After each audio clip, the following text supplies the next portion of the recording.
Our mission is to empower every person and every organization on the planet to achieve more.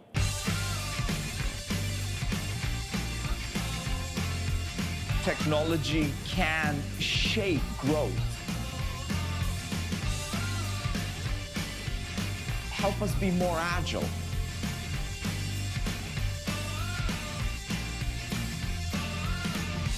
We can use technology to change, disrupt the landscape of the industries that we participate in.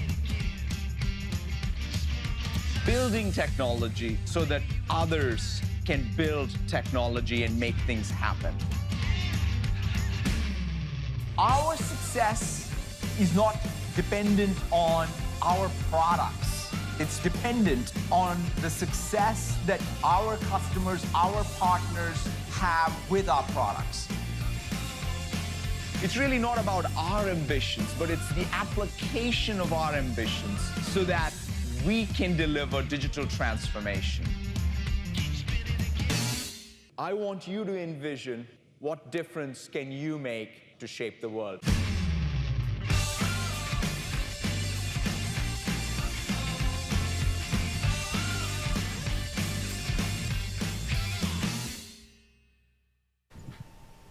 Hi, good afternoon or good morning. This is Sherman Crancer from Microsoft, and welcome partners to the panel, Strategies from the Titans of Sales and Industry. So as you can see, there has been a major change. We are actually on Survivor Island. If you look behind us, I was on a ship this last 2 weeks. I got stranded, and the natives shaved my head. And it was a very, very difficult situation, but they did allow me to bring the TriCaster equipment, which is kind of cool. And I actually have some of them right now running it, and they did press the shirt, and they came up with this black suit. Very interesting situation. Want to let you know I am all okay. And we do have, Eric, my good friend in town. He has, been stranded here as well. This is actually the suit he wore from when he was on. It's the suit that I wear whenever I'm going to be stranded on an island. Yeah, yeah. This is my survival suit. Yes, the survival suit, which is great. And on top of that, we were on the ship. I knew it was the wrong ship. It was the SS Minnow, right? It was a sit right back and you hear a tale of a spatial ship, right? So, and I was thinking, that's not a good idea. But anyways, for the background, it's not so bad. We got a big barrel of rum. We're in a good spot.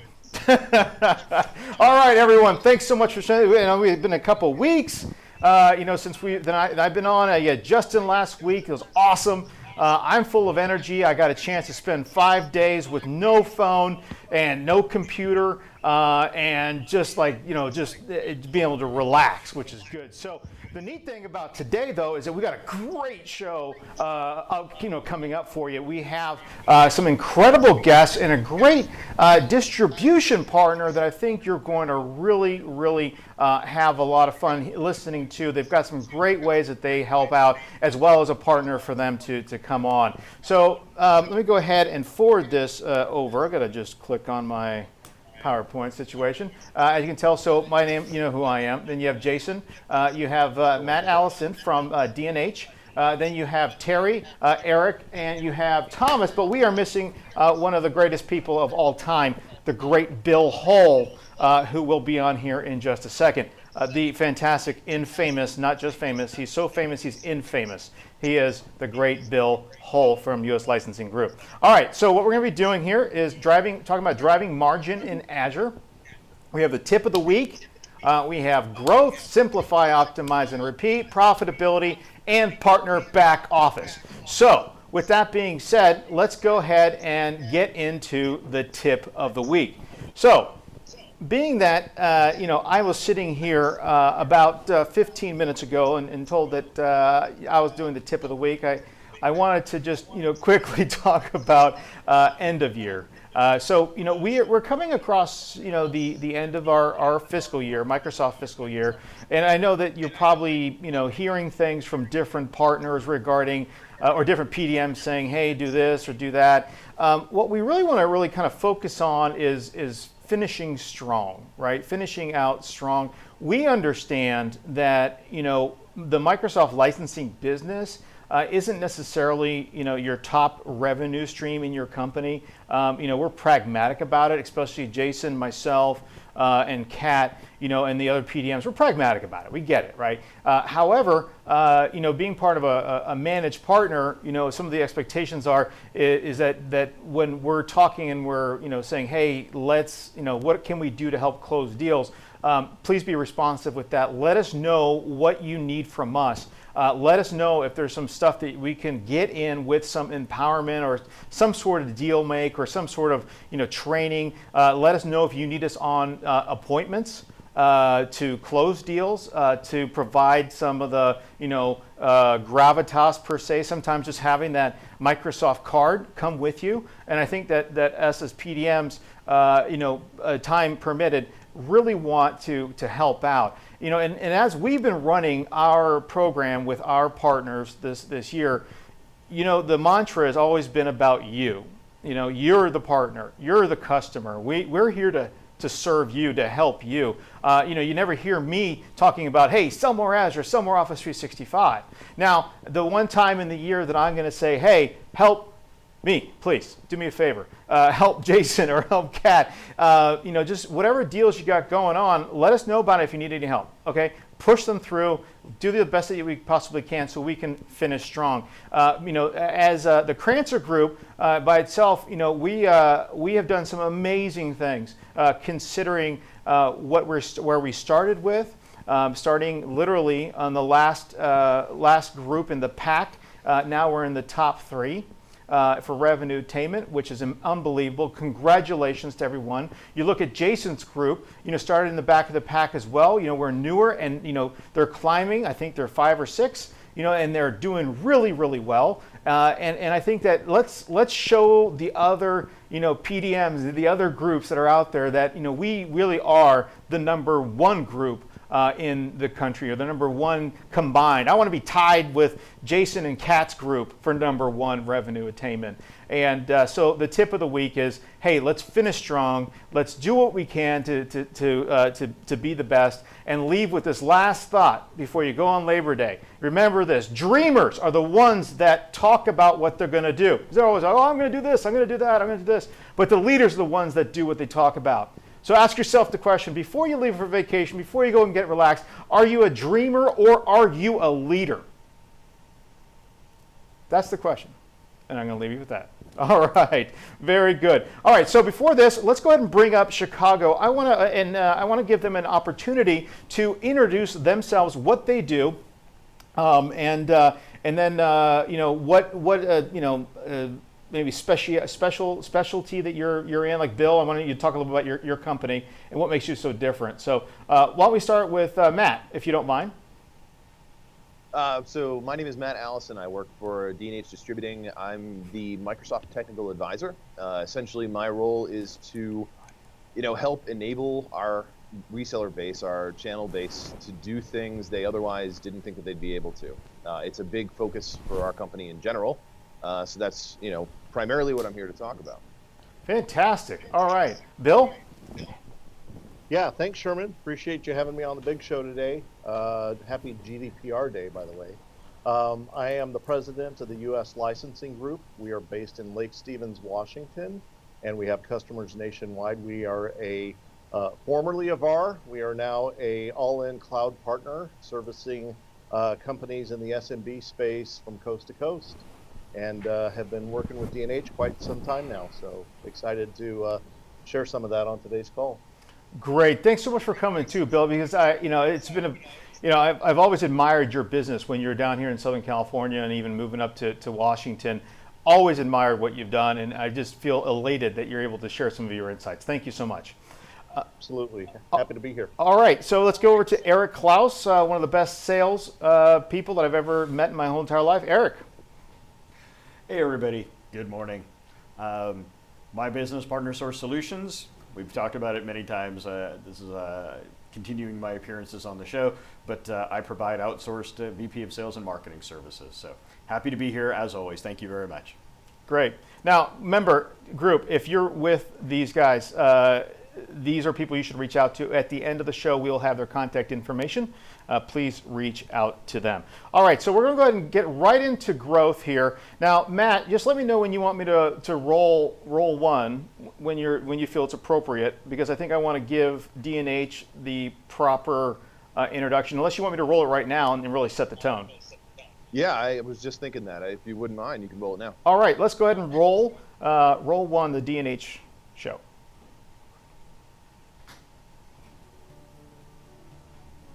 Microsoft and D&H have had a long 20-year plus partnership.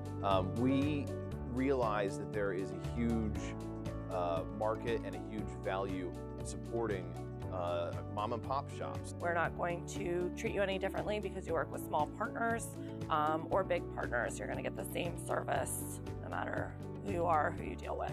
Our Microsoft team is here for you, regardless if you are just starting out with the cloud or you want to get into Surface and you're not quite sure how to do it. We have a number of solutions-based directives and departments to help enable customers to do things that they previously didn't think that they'd be able to. We do walkthroughs of the portal with them, so we teach them how to use every aspect of their portal and how to manage their clients. We have free consultation for anybody who's interested in looking into our platform and our program. If you want to make sure that you are getting all the promotions that Microsoft is offering, you can give me a call, shoot me an email, send me an IM, connect with me on Skype. So no matter what team or OEM you're purchasing your device from, if it has a Windows OS, I'm there to support you. Remember, we're in this together. When you succeed, we succeed. Visit D&H.com and partner with us today. All right, fantastic. I think that's a great video, and I think I did see Matt Allison on that video too. So, Might have been. very good. All right, so let's go ahead and just start off with the very first question here. It's really, what does D&H do to enable partner growth and mitigate the risk involved in moving customers to Azure, since Azure really is the focus? Matt? Sure. Well, honestly, let me take that in two different ways. I definitely agree that Azure is the primary focus, but we like to look at it as a complete transition or even partial transition to simply just introducing cloud resources to their existing business model, and we do that sincerely, by I think covering the biggest problem, which is a existing fear or anxiety that our customers still tend to have. But I don't think it's like it used to be a few years ago. The feedback we would constantly get is just apprehension to move any resources into the cloud. It gave them the heebie-jeebies. But today, it seems a lot less. People are interested to learn how to do it, but the biggest anxiety or fear is just simply unable. They don't know how to market it, or really make any money from selling Azure resources or cloud resources in general. So one of our biggest focuses at D&H is to do whatever we can to help enable that customer. So we have a number of different training services available, myself is included. That includes individuals that you can talk to on a regular basis to help guide you to more of a solutions-based selling method. We also have a number of how-to videos and training seminars on our website. We have our Solutions Lab, which for a number of years now has worked to sort of bring together a hybrid model for all of our customers. So, if they're looking to move their DC to Azure, well, there might be a lot of other questions that reseller didn't consider talking to their customer about a complete soup to nuts solution. So we help to facilitate that for them. We understand that resellers have an awful lot on their plate, so and we have the resources available to assist them, and so so that's the way that we do our best to help mitigate any of that risk. That's awesome. Now, Bill, in your, because you work with D&H forever, right? I mean, so in your perspective, how are they handling this? Yeah, so we've been D&H customers for 100 years now, or it seems like 100 years that we've been partnered up with D&H. And I think that one of the strategical things that we've done to really leverage the D&H team is to help them understand our needs, and then in turn they're able to invest in conjunction with Microsoft to make sure that they are providing us with the resources that we need to go to market. And I think that collaborative partnership has been really essential to us, because we're able to then express our needs. As you know, Azure is a 100-headed beast, and it's continuing to grow. So where we were overwhelmed before and weren't quite sure that we could even have a play in Azure, now every day we go to the Azure portal and discover there's 5 new things that we can sell. And having D&H partner with Microsoft behind the scenes to support our efforts has been just a real essential key to our strategy. To add to that, go ahead. Sorry, Sherman, if you don't mind. One of the things that I was thinking when he was saying that I talk to customers on a regular basis is when they're so overwhelmed at first glance of Azure. As you know, it's overwhelming when you first bring up the ARM. One of the ways that we try to help simplify that is to provide individual solutions. So you have a customer who's looking to simply move their, like I mentioned before, move their DC to Azure, or if they want to create some sort of shared storage account or host their website, we take them on a solution by solution basis and walk them through that process. Then they feel very comfortable talking to customers about specifically doing that task again, and it just makes the sale a little easier. Absolutely.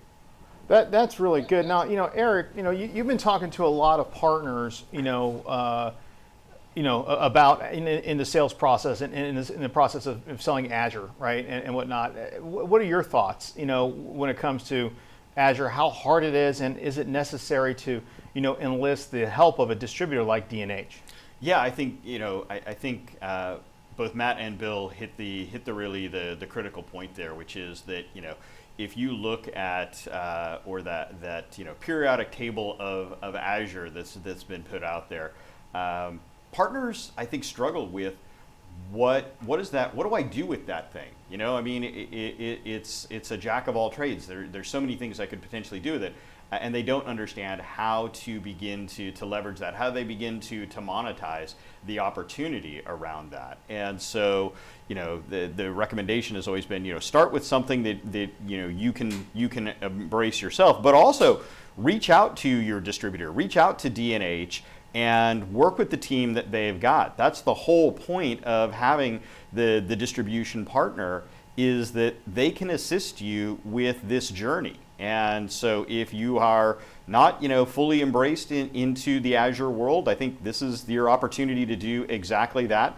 Reach out to Matt and definitely, get going on this journey, because it's as much of a journey for the partners as it is for our clients. So the sooner you get on board with that, the sooner you're going to be able to see more success.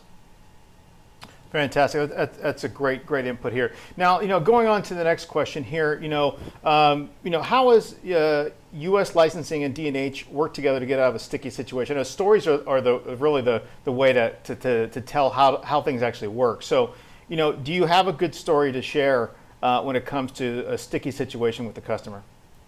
Sure, absolutely. So a lot of times we'll get engagements where even the customer doesn't quite know what they're looking for. So a lot of times what they'll do is they'll turn to us and say, here's kind of what we want to do. How do we get to that end result? And a lot of times, because D&H has great end-to-end resources, not just with the cloud, but throughout their entire product stack, we are able to get Matt or some of the other folks at D&H on the line with us and say, here's the scenario, here's the challenge, and then they can bring to the table their best practices, their best vendors, and provide us with a menu of different options that we can then in turn go back to our customer with. We've got one right now, in fact, that we're working on for a company in SoCal, and they have legacy systems in place. They've got legacy databases in place. They know that they want to go to a hybrid cloud solution, and they wanted to have a end-to-end turnkey proposal that D&H was able to help us craft, and it looks like it's going to be a win. They're considering it right now, and that end-to-end experience really does start with the solutions training that D&H provides, and it takes it all the way through even to things like financing, where end customer may say, hey, this is a great, $100,000 solution, but I'd like to pay for it as we go. And so really working with D&H unlocks a lot of that opportunity for us. So from start to finish, so this is a little off script, so it's good to put you on a little, from start to finish, when you have an Azure opportunity, or you're going to do a customer, not proposal, but just a customer meeting, right? Initial meeting, and you're doing the questions, and you're saying, okay, I notice that there's 4 servers here. I see an opportunity in moving some of those workloads to the cloud. Are you pinging Microsoft advanced help support to help do the pricing and design and implementation, or are you calling D&H and are they providing a lot of those resources to help you do that? Well, it's actually both. What we will do is we will have D&H in the mix to make sure that what we are offering to our customers are items that are best in class and that are readily available and highly supported. At the same time, we're engaging with Microsoft around the actual best practices of the solution, making sure that as we're designing whatever is replacing what the customer may have, that we're doing it in such a way that's going to provide the high availability, the high security, and the convenience that they're looking for. And so a lot of times our solutions are driven both by the D&H resources through their line card, through their vendors, but also through Microsoft as well. Great. Okay, great. So, the next one really is, despite so many people, moving to the cloud, what do you think is still holding them back? And let me preface this first by saying, 3 years ago, we were at a 15% adoption of Microsoft Office 365, right? And in 3 years, currently we're around 28% right now. So still, you have the ability to throw a rock, literally, from the stranded island we're on, right? And if you could throw it across the Pacific and hit any building, you have a 70% chance that they haven't moved. So with that being said, let's throw this over to Matt. Why do you think people are still holding back? As I mentioned before, I still think it's an anxiety. It's a misinformation or an ignorance of the technology. And as I mentioned, either it's a fear or trepidation of moving these physical products to this infamous cloud, or it's a misunderstanding, or they just don't really know how to sell it, as I mentioned before. But we at D&H, again, we try to mitigate that risk as best as possible. We try to first get them past that learning curve as quickly as possible. The way that we have found to do that, before moving into things like Azure, we tend to look to Office 365 as what we call our gateway drug. It's in this tech's opinion, there's no reason a customer wouldn't go for the cloud offering over the on-prem version. I'm not sure if all the Microsoft people would agree with me, but I think Office 365 is clearly the better value. And it delivers the sort of flexibility, the remote access, and some of the other just inherent values of cloud computing to the very late adopters, let's call them, and it helps to alleviate some of those stresses. They can start to see what managing their domain from the cloud looks like and feels like, and move them a little easier into more advanced cloud services. So, I would just add that I think that part of it is also that you've got yet another opportunity for partners to pivot. And I know over the last several years, Microsoft has asked for partners to pivot quite a bit and to be agile. I think that there's some resistance there. I think that some of it also boils down to control. You've got folks that are used to walking into the next room and having the server there at their feet, and now all of a sudden you're asking some of those workloads and some of those business critical tasks to move away from their feet, out to the cloud. And so I think that as partners become more comfortable with shifting those workloads out to the cloud, it becomes a much more compelling story for customers. But I see nowadays we get a lot of inbound requests where customers say, "Hey, get this Exchange server out of my office. I want it in the cloud." And I think that having customers specifically requesting for workloads to shift to the cloud is something that has really started to take off, and we've seen that trend over the last year where maybe we didn't see those requests previously. Absolutely. Yeah, Cool. well. So Eric, chime in on this one. What are your thoughts coming as you're doing the sales and marketing for a lot of partners? What do you think is the thing that's holding both partners and customers back? So thanks, Sherman. I think there's also another element that we haven't talked about today, and that is who we deal with within our customer organizations. When we're dealing with the IT folks, they're great, but they also have a vested interest, and sometimes I think they hold us back in some of these conversations. And I think that's part of the challenge is that, I'll use this example, and this was a scenario that I had at one point in time, but a client where I went in and at first I'm meeting with the IT director, and we discover they've got a bunch of old servers in there, and they really should be moving those to the cloud. But he had, a lot invested in literally every day he's in there patching them and fixing them and maintaining them. And he viewed that as that's part of his job. That's part of what he did. That's why they paid him every month. If he moved that to a cloud, do they need him anymore? Are they going to need him as much? Maybe I don't have the value to the organization anymore. He viewed it as job security. The fact that the server would go down, every day or every couple of days, and he'd have to bring it right back up and put all that effort into it was a risk to his job. Now, if you flip that around and you start to talk to the CFO, the CEO, you have that C-level conversation, and you explain that to them, it's a very different conversation. And they understand the nature of having a monthly recurring cost that keeps everything running for them. But when we're dealing at that IT level, I think that's part of that's part of the challenge for a lot of partners is getting out of your own comfort zone and being able to have conversations at that C level, building the relationships with your clients to be able to have that level of conversation, but also having the confidence to be able to go into those meetings, have those conversations, and have a financial discussion with that CFO or CEO around the justification of migration to the cloud.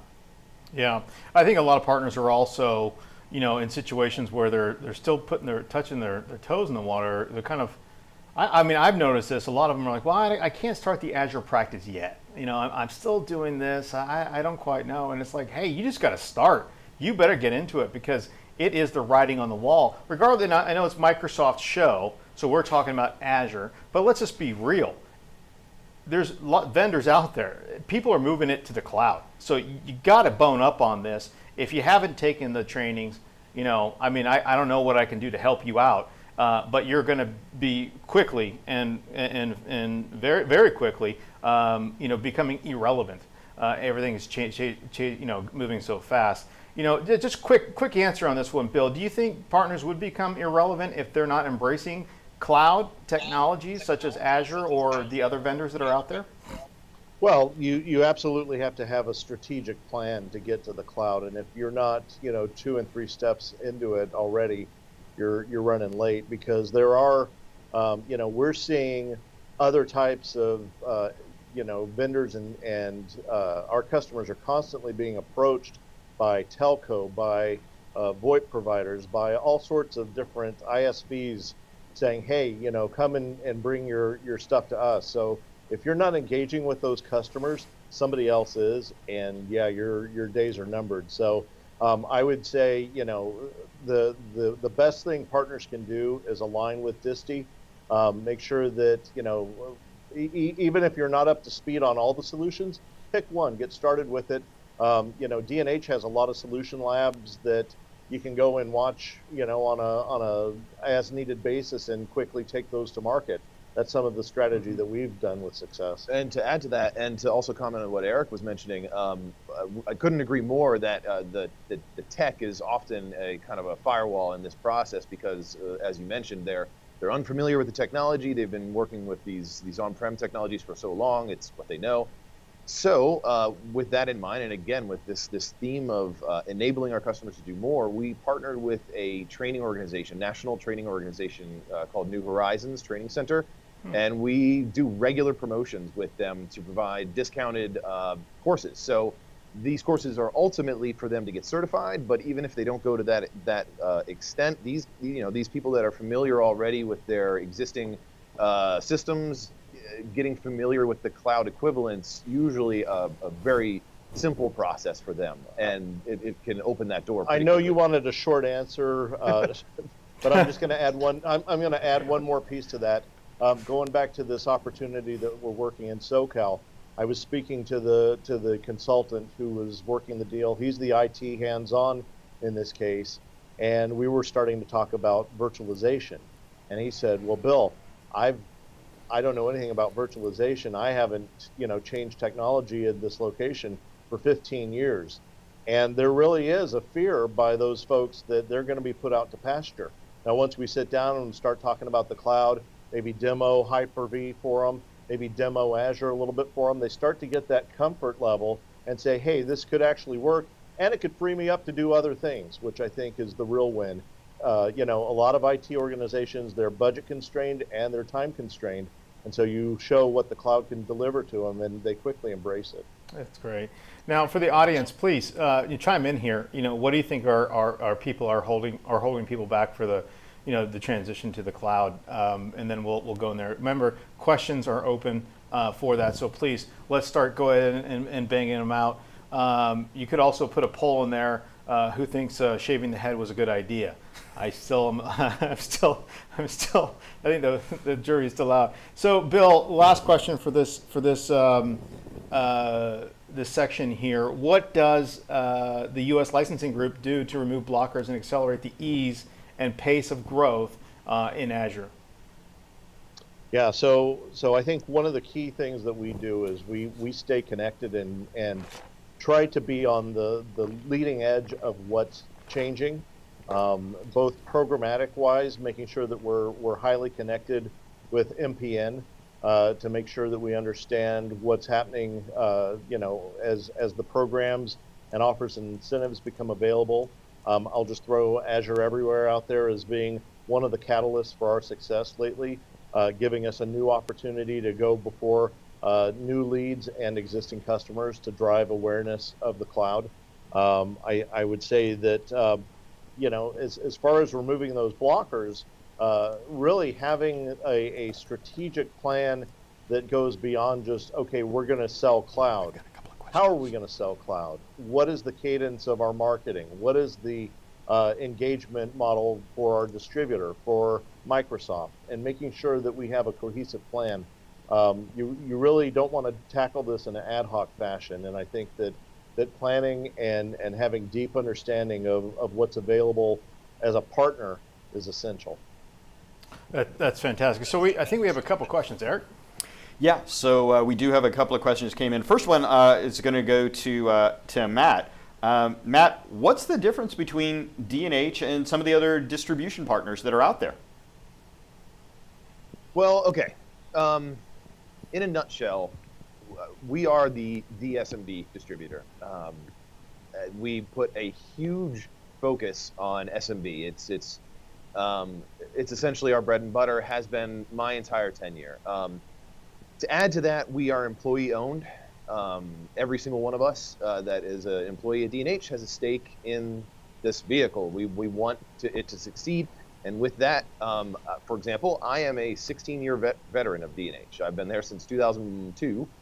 And our average tenure at D&H is 9 years. So each and every one of us, whenever you dial us up, we're fully invested in this company. This is all of our baby, and we want it to succeed. And the method that we've done so is focusing entirely on the customer. One of the things that we're celebrating this year is actually our 100th anniversary. Now, that isn't something that we often want to talk about in the tech industry because 100 years doesn't sound like we're fresh and new. But I think the reason I'm bringing it up is what I think it illustrates about D&H is our flexibility, our nimbleness in the market. Because over 100 years, we certainly weren't selling computers 100 years ago. We developed that. We have very strong logistics, and we have a very strong core team that really focuses entirely on our customers. It's actually in our mission statement that our customer is the most important part of our business. I know it might be cliche, but it's sincere. We succeed when our customers succeed.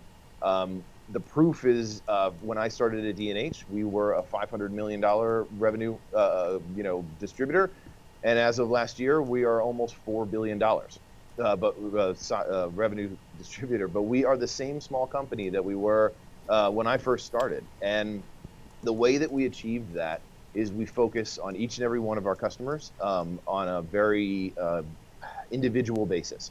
When you sign up for D&H, you get a dedicated sales rep, and that is your go-to contact. They can facilitate anything that you might need, from standard ordering and returns, but they also are sort of your liaison to our support teams, of which we have quite a few now. So Bill and I were just talking recently. He refers to it as our D&H Nest. The number of people that he has available to him, he can generally get somebody on the phone at any time, covering any aspect of his business. As far as the cloud is concerned, as far as accelerating that business. So first of all, we try to eliminate any risk that a new VAR who has not ever seen, they haven't even approached this OpEx sort of mystery that they've been hearing about. They've been dealing with nothing but these capital expense customers. They are looking to find out about the cloud. We try to eliminate any of that fear by we do a hands-on walkthrough through our portal, make sure that they can sign up and set up their account, set up all their customers, add which items they specifically want to sell through our portal, everything, and all the way down to placing their first order. The idea being that we want to make sure you're prepared to really get into this business. I wouldn't have I can't necessarily compare us directly to what the other guys are doing. I know some of the guys out there, PAX 8, for example, they have a great model. We, however, I would argue, have one big advantage. We are a big player with, small company mindset. We have all the resources of a very large distributor, but with the very high touch model that we pride ourselves in. So you kind of get that small business, service while you get the same sort of resources that you might get from a very large distributor. That's great. That's fantastic. All right, so let's roll the simplify, optimize, repeat stinger, and we're going to get into the next section. Thank you, Matt, for that explanation.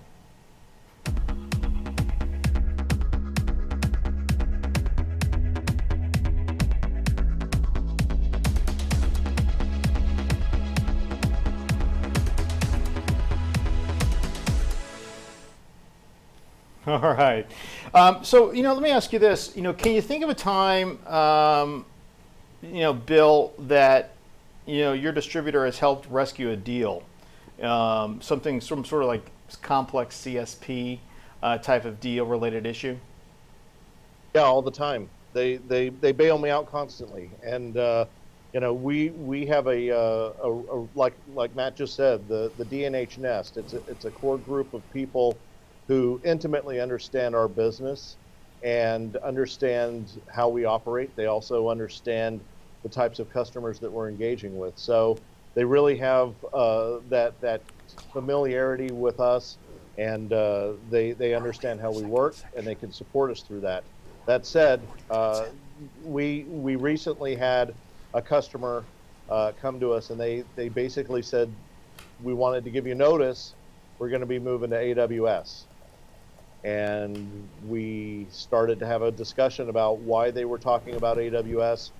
And it turned out that there were some components that they were looking for that were specifically marketed to them by a third party. There was a vendor that had engaged them and was touting AWS. Well, I was able to turn back to D&H and say, listen, we're under attack.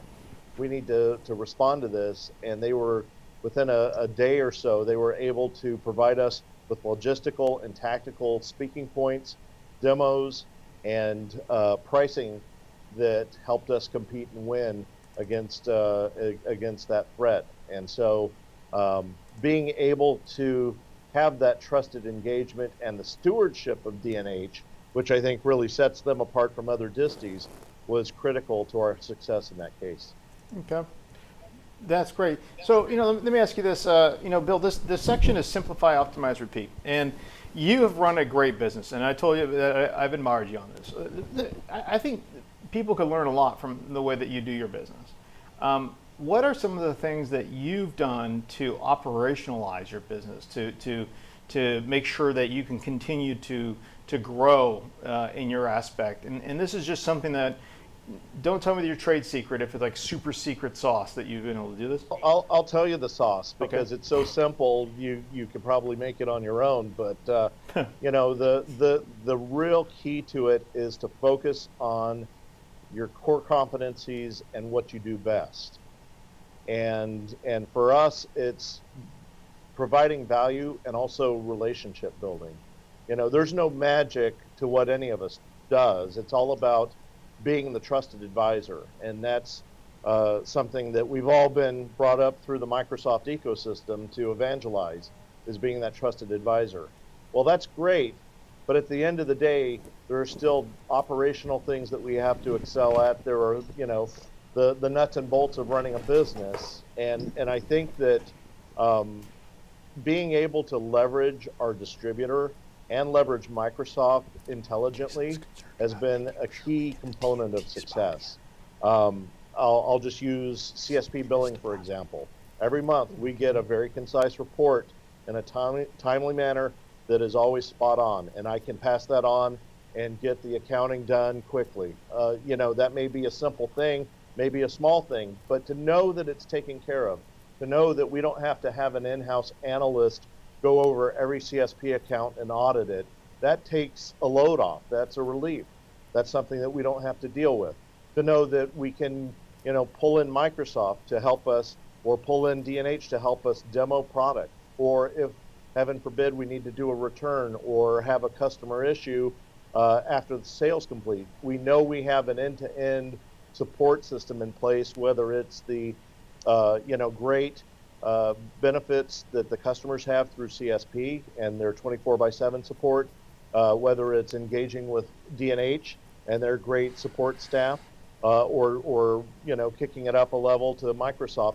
We have an end-to-end process in place that we can depend on time and again. So with that being said, I'm curious to know this, how many different lines of business do you have? I mean, are you everything to everyone? No. Okay, see, I'm getting to a point here. Tell me what you do. So we provide, first and foremost, we provide the listening piece. We want to understand what the business challenges are. And so if, for example, if we have a customer that's got an outdated database that they're struggling with and they want to move it to Azure, we can help them with that roadmap. We can provide them with the Azure subscription. We can provide them with any sort of infrastructure replacement that they may need through D&H. But at the end of the day, we don't want to touch database stuff. And we're not developers. We don't want to deal with it. So what we do is we partner with other partners to make sure that we have the best-in-class solution. I would rather focus on what I'm good at and not have to worry about the app dev or the transition of their database, because that's not our core competency. I would rather partner with a partner who specializes in that, and that's exactly what we do. And I would rather have that partner do what they do best and work with us conversely. They know that they can come to us for licensing needs, or if they need strategic guidance around how to tackle a problem for a customer, they have us there as a partner as well. And we've done that with IAMCP partners throughout the world, really. We've also done that in one-off situations based on specifics that the customers bring to us. If we need an Azure bot written, there's a handful of partners that we know we can turn to, and they will take care of the customer the same way we would. That's great. Now, Eric, what are your thoughts on the everything to everyone? We talk about this a lot, and what Bill was saying, and coming from your perspective as a sales and marketing leader. Yeah, no, we've had this conversation on many of these sessions. So this is, echoing the recurring theme of figure out what you're good at. Where's your expertise? If it's in a vertical market, that's fantastic. If it's being a deep dive expert into something like cybersecurity or licensing, that's great. Figure out what your expertise is and go with that, but don't try and be all things to everyone. That's ultimately self-defeating, and we've had those conversations many times. And if you need help on that journey, if you need help figuring out where that is, please reach out to me. I'm happy to have those conversations with the partners and try and help you out as much as possible around getting started on that journey, because I know that it is a challenge, but at the same time, it's a necessity in today's world. We've got. Go ahead. I would just add, unless you're stranded on an island, boiling the ocean is not a good thing. Exactly. Thanks for the tip, because we got to get off this island. We got to figure out what we're gonna do. I thought about evaporating it, because then we could just walk across. But that's a good point. What's the question? All right, we've got a question. And this one, Bill, this one's going to go to you. Which Azure services are your clients mostly asking for and likely to embrace first? Ooh. So I think that at this point, what most of our customers are looking for is to move as much infrastructure out of the server closet and over to Azure. So we're seeing a lot of virtual machines. We see a lot of infrastructure being shifted, the accompanying virtual networks that go along with that, and having the ability to also fortify that discussion around disaster recovery, high availability. Those are usually secondary talking points, but at this point, we're definitely seeing people wanting to move servers and infrastructure off of the on-prem. No, I would just like to add, and I'm sorry I didn't say this in the very beginning, Bill, but for the audience members, Bill runs a monster Office 365 cloud Azure business, and he really is a subject matter expert. So when he does mention some of these things, I'd take special heed to actually hear him and actually take some of his thoughts and put them in practice. Back when it was BPAWS, back when Ballmer said, if we're going to the cloud, you're all in, we're all in, and we embrace that. And it's still a journey. There's still a lot of learning going on, but I think that for partners that haven't gotten that comfort level, that you have to strategically take the little bites just to get to that point. So take a single workload that is kind of your pain point in your practice and say, how can I leverage Azure or Office 365 to help offload some of that? That's really fantastic. All right, so we for sake of time here, we're going to kind of move this, and I may ask you some of these questions in here, but go to profitability. But before that, let's go ahead and give proper time to our TNT Boom Shakalaka group, who's going to give us some great insights on things to, I know, boom! Okay, go ahead and roll boom.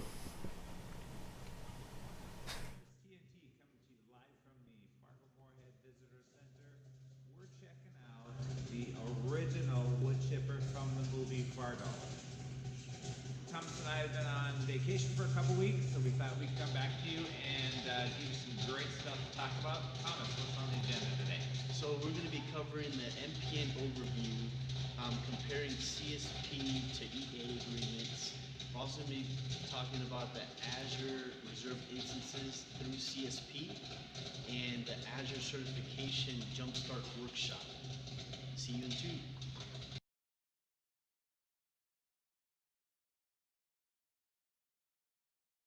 The next topic I want to touch on is going to be the MPN overview. It's something I stumbled across and I thought would be a great resource for our partners out there, people that are going into a new partner organization. Some people have left, churn, etc. It's just a quick video that gives you a rundown of the Microsoft Partner Program, from membership options to benefits to support access. It's a great, short, simple overview of the Microsoft Partner Program, and it helps you figure out how to make the most of the resources that are available for you on your partner journey. Once you've looked at this video, again, it's a quick 6-minute overview. There's also another YouTube video as far as earning cloud competencies, and then there's a more in-depth overview and next steps from a new partner orientation. So great information. I know it's kind of going back to the basics, but again, it's a great resource to have in your back pocket if needed, and it kind of goes over all the things that you should be taking advantage of as part of the MPN network. Thanks, hope you enjoy.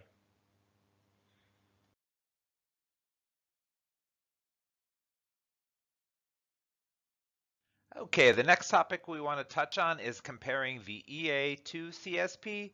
I know there's been a lot of discussion in regards to EAs and selling through CSP, and as you all know, our customers have more and more choices as they buy licenses for user licensed online services as well as Azure, and our customers are going to be offered solutions through both EAs and CSP.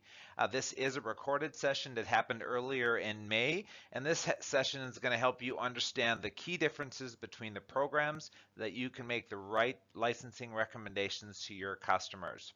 So some of the topics that are covered on this are the differences between the EA and CSP, user license online services and Azure in an EA and CSP, and then recommending the right licensing solution for different types of customers. Great session. I recommend that you guys go out there and take a look. Thanks.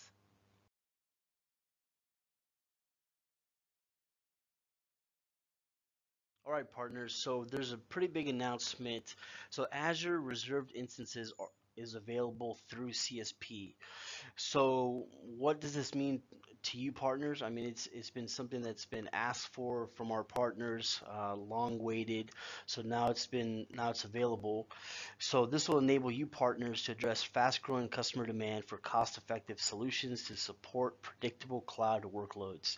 The CSP program enables partners to acquire, provision, and manage Azure RI and server subscriptions on behalf of commercial customers via Partner Center and the Azure portal.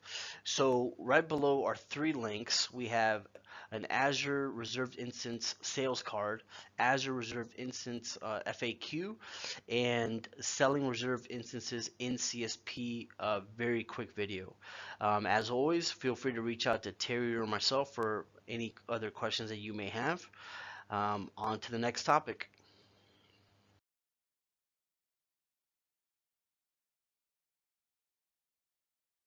Hey partners, so next on the agenda is an Azure Certification Jumpstart Workshop series that's going to be taking place in Downers Grove. So these are actually 2 separate events. One will be taking place on June 4th to the 5th, and the other one June 6th through the 7th. These are 2-day events, and these are hands-on trainings sessions, so your technical people can get certified. The time starts at 8:30 to 5. There's no charge. Breakfast and lunch is included. And the first session will be focused on exam 533, which is hybrid solutions and app lifecycle management. And the other one would be on exam 535, Azure fundamentals. What do you need to bring? Your laptop and power supply. Activate your Azure account and activate a free 30-day trial for Microsoft Azure. If you have any other questions, feel free to reach out to Terry or myself and follow the links below and make sure to register because this will fill up quick. On to the next topic. Thanks, partners, for your time today. We really appreciate you jumping on the call. Some great things we found out about the movie Fargo is we couldn't even film it here. We didn't have enough snow. And another fun fact is that the majority of the movie was filmed in Minnesota. So see you guys next week. Thanks for joining the call. And if you have any questions, feel free to reach out to Sherman, Jason, Terry, or myself. All right. That is the great Terry and Thomas. Boom! Shakalaka. All right. Let's go ahead and roll profitability.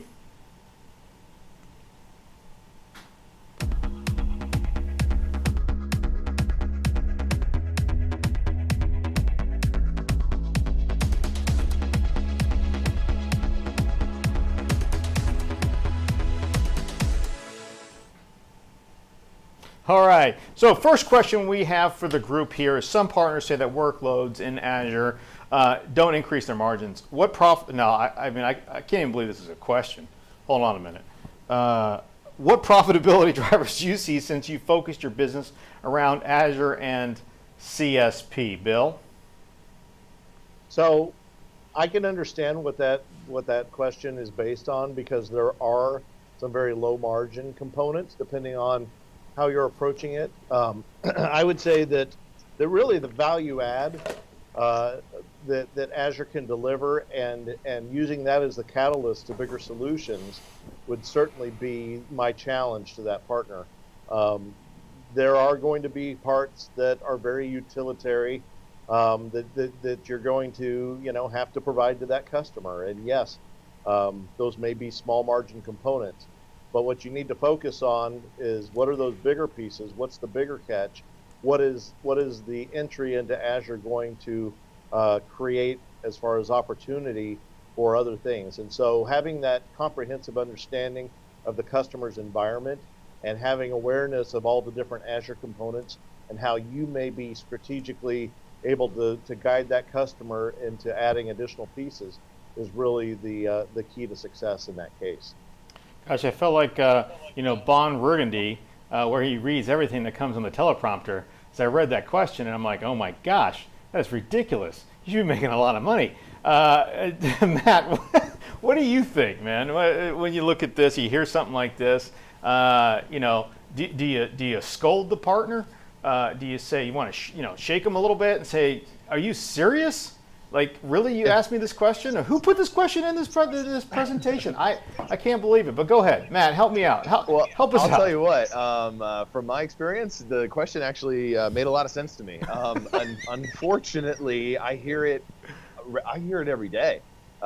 Customers, as I mentioned before, they're unaware of how exactly to market or sell Azure. But one of their biggest concerns is when they find out that a lot of things in Azure do have sort of low-end single-digit margin at least, if you're just selling those resources. And that is the key, and that's what we talk to customers about all the time, which is, I think it was touched on earlier, but leveraging your own unique services.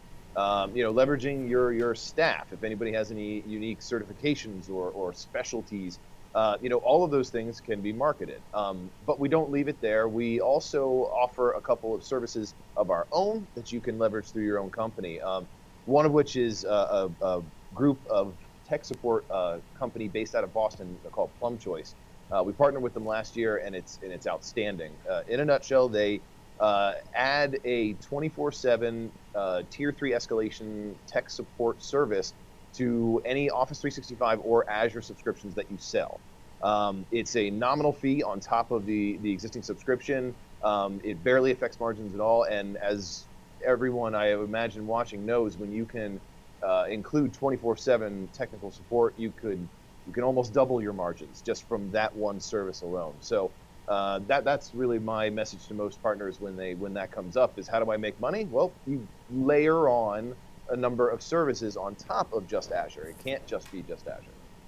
Yeah, I mean, your back-end compensation is 23%, okay, from Microsoft if you're a managed partner and you have a silver competency, so you get your back-end rebates, which is significant. And then your front-end margin you're getting from your distributor. And I'm sure, well, each distributor does a little bit differently, so you just have to make sure you figure out what that margin is.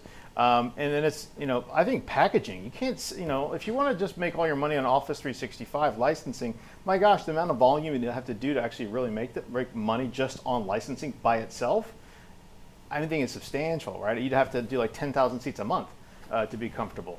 Eric, what are your thoughts, on that? Well, I mean, I agree with you, Sherman. First off, if the partners haven't achieved their silver competency, guys, get out there and get that done. You can get silver cloud and mid-market competency for, 4 clients. There's not a high bar here to clear to get, your competency around that. So I'm assuming everybody should at least have that taken care of. But yeah, I think the other piece there is exactly what you just described, Sherman. It's that reality that if you're trying to do it all on Office 365, that's not the way to go. Get out there and be looking at the Azure. We had a couple of questions that came in as well, so I don't know if we've got time to land those because we're running out of time here. Let's go ahead and ask one of the questions. What do you think is one of the best ones? Well, maybe let's lob this one over to Jason. Jason, one of the partners is asking, they've got an opportunity, looks like a Dynamics opportunity to migrate it to Azure potentially. They're looking at a question about what resources are available to them for helping them understand how to bid this and potentially win it. For Matt. We'll give it to Matt. Right. I'm sorry, you said Dynamics? I'm sorry, I was just... Yeah, it's a migration of Dynamics to, it looks like it's a migration of Dynamics to the cloud, to Azure. Sure. Well, I mean,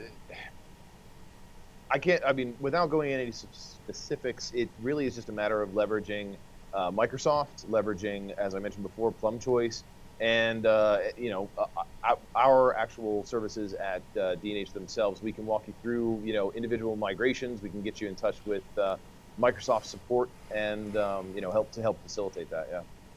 Okay, great. So what I want to do is we're at the end of the hour. We got to land this plane here. I want to say first of all, thank you very much to the panelists that were on the show today. We're going to record some more of the questions that we had for Matt Allison right after this show. And we'll post them to the team site so that we have everything that's available for you. But for Sherman Crancer, thank you very much. Guys, do you have a last point that you want to provide, Matt and Bill? Yeah, I'll just jump in and say, whatever disti you choose, make sure that they have the resources required to support your specific business goals. Make sure that you evaluate them and make sure that they're making the right investment with Microsoft as well, because the partnership not only has to be between you and the disti, it has to be between the disti and Microsoft. Make sure that you make the right choice in your consideration is something that will benefit your company for a long time. And if you're considering D&H at all, let me just repeat that there's zero risk in signing up with us. It's absolutely free. That goes for signing up for a regular account as well as to our cloud portal. You can reach out to us today at dnh.com and sign up, and you can get in touch with one of us today if you're curious. Now, Matt, you want to provide everyone with your email address? Of course, my email address is mallison, that's ALLISON, @d&h.com, and it's the word "and" spelled out. Perfect. All right, sounds great. Eric, last thoughts? I think we covered a lot of great ground today, everybody, but certainly be out there, be engaged with your disti partner. And if you haven't engaged with a disti partner and really gotten into a deep dive with them, reach out to Matt. I certainly encourage you to do exactly that. He just gave you his contact information. I'd certainly encourage you to reach out there and get that process going. Great. All right, everyone, thanks so much for coming today. We really do appreciate it. Here are some of the contact information we have for you. Please reach out to us if you need anything. Have a great weekend, and we will see you again next Friday. Thank you so much, and have a great day. Bye-bye.